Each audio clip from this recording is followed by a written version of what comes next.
안녕하세요. 딸내미가 알려드림 채널입니다. 유용한 정보와 쉬운 방법을 잘 알려드리도록 노력하겠습니다.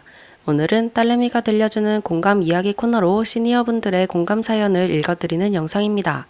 50대 그리고 60대, 70대 이상의 많은 분들이 공감하실 만한 사연을 소개해 드리는데 실제 본인의 이야기 혹은 주변에서 쉽게 접할 만한 사람 사는 이야기를 들려드립니다.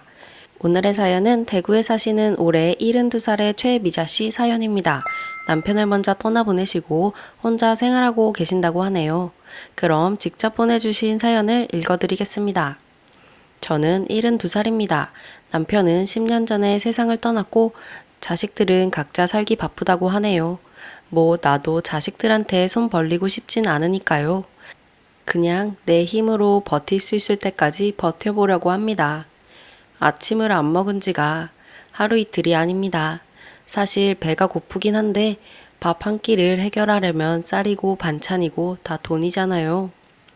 예전엔 동네 복지관에서 공짜 점심이라도 있었는데 요즘은 사람이 많아서 경쟁도 심하고 나는 괜히 더 어려운 사람한테 양보하는 게 낫겠다 싶어서 잘 안 가게 되더라고요.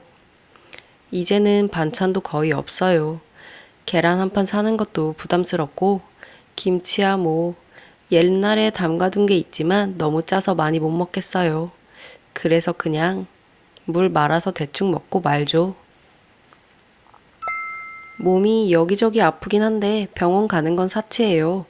지난번엔 병원 가서 검사 받았더니 당뇨도 있고 혈압도 높대요. 근데 약값도 만만치 않아서 일단 안 먹고 버텨보려고요. 사실 돈이 좀 있으면 뭐라도 챙겨 먹고 운동도 할 텐데 그게 안 되니까 그냥 누워있는 게 제일 싸게 먹히는 거죠. 동네 마트 갔더니 물가가 또 올랐더라고요. 예전에는 1,000원이면 김밥 한 줄이라도 사 먹었는데 이제는 뭐 다 부담스러워요. 그래서 그냥 최대한 안 사 먹고 버팁니다. 사람들은 가끔 나한테 자식들이 도와주면 되잖아요 라고 해요. 근데 우리 애들도 먹고 살기 힘들어요. 딸내미는 애들 학원비 때문에 허리가 휠 지경이고 아들은 아직도 대출 갚는다고 허덕여요. 그러니까 나한테까지 신경 쓰기가 어렵겠죠. 그래도 외롭지는 않다고 생각하려고요. 예전에는 친구들이랑 시장도 같이 가고 공원에서 운동도 했는데 요즘은 다들 몸이 안 좋거나 아예 못 나오시는 분들도 많아요. 혼자 집에 있는 시간이 많아지니까 괜히 옛날 생각도 나고 가끔은 내가 세상에서 점점 잊혀지는 느낌이 들 때도 있어요. 요즘 뉴스를 보면 뭐 노인복지다, 기초연금이다 하는데 실제로 내가 체감하는 건 별로 없어요. 기초연금 받아도 월세 내고 공과금 내면 남는 게 별로 없거든요. 그나마 다행인 건 집이 전세라는 거예요. 월세였으면 벌써 길바닥에 나앉았을지도 모르죠. 가끔은 이런 생각도 들어요. 이렇게 사는 게 맞나? 내가 너무 아둥바둥 하는 건가? 근데 또 죽기엔 너무 겁이 나고 살기엔 너무 힘들고 그런 애매한 기분이 계속 드네요. 그래도 아직 살아보려고요. 언젠가는 조금 나아질 거라고 희망이라도 가져야지. 그렇지 않으면 버티기 힘드니까요. 사연을 보내주신 분께 감사드립니다. 혼자 생활하시는 어르신들이 겪는 현실적인 어려움이 잘 전해지는 사연이었습니다. 당장 오늘도 서울 종로구에 있는 탑골공원에서는 점심시간마다 긴 줄이 늘어섭니다. 끼니를 해결하려는 노인들이 모였기 때문입니다. 1993년도부터 탑골공원 무료 급식소를 운영해온 사회복지원 가게 고영배 사무국장은 18일 급식소 규모상 받을 수 있는 인원이 300명 정도인데 최근 경기가 나빠져 찾아오는 분들이 훨씬 많아졌다고 말했습니다. 탄탄한 경제력을 갖춘 파워 시니어가 소비와 문화의 주축으로 떠올랐지만 이와 함께 위기의 노인도 늘어나고 있습니다. 한국은행과 통계청이 작년 내놓은 가계금융복지조사에 따르면 소득 5분위 배율은 2020년 6.69배에서 2022년 7.18배로 높아졌습니다. 상위 20% 소득이 하위 20%에 견져 훨씬 많아진 결과입니다. 노인 1인 가구가 늘어나는 것도 위기징후로 해석됩니다. 보건복지부 노인실태조사에 따르면 2023년 기준 만 65세 이상 노인 인구 중 혼자 거주한다고 응답한 비율은 32.8%로 2020년 19.8%에서 13%포인트 높아졌습니다. 독거노인은 정신적, 신체적 건강 상태가 부부가구 혹은 자녀 동거가구 등에 비해 나쁜 것으로 나타났습니다.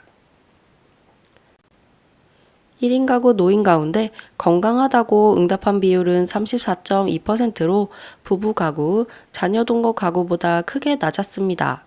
우울 증상이 있다고 답한 비율은 16.1%로 가장 높았고 73.9%는 생활상 어려움이 있다고 밝혔습니다. 혼자 살다가 사망하는 고독사도 증가 추세입니다. 복지부에 따르면 지난해 고독사한 3,661명 중 60대 이상은 1,841명으로 절반을 넘어섰습니다. 2017년 933명에서 2배 넘게 늘은 수치입니다. 최근 광주 북구의 한 여관에서 숨진 채 발견된 이모 씨와 원룸에서 발견된 A 씨는 모두 혼자 사는 기초생활보장 수급자였습니다. 특히 전체 고독사 사망자 중 기초생활보장 수급자 비중은 2022년 39.7%, 2023년 41.4%로 이는 경제적 취약 가구에 대한 관심이 필요하다는 점과 고독사가 경제적 취약 가구에 한정되어 발생하지 않는다는 점을 동시에 보여줍니다. 보건복지부에서 발표한 2024년 고독사 사망자 실태조사 결과에서는 연령별로는 60대가 가장 많았고 다음으로 50대, 40대, 70대의 순이었으며 그 가운데 50대, 60대 남성이 고독사 위험에 특히 취약했습니다.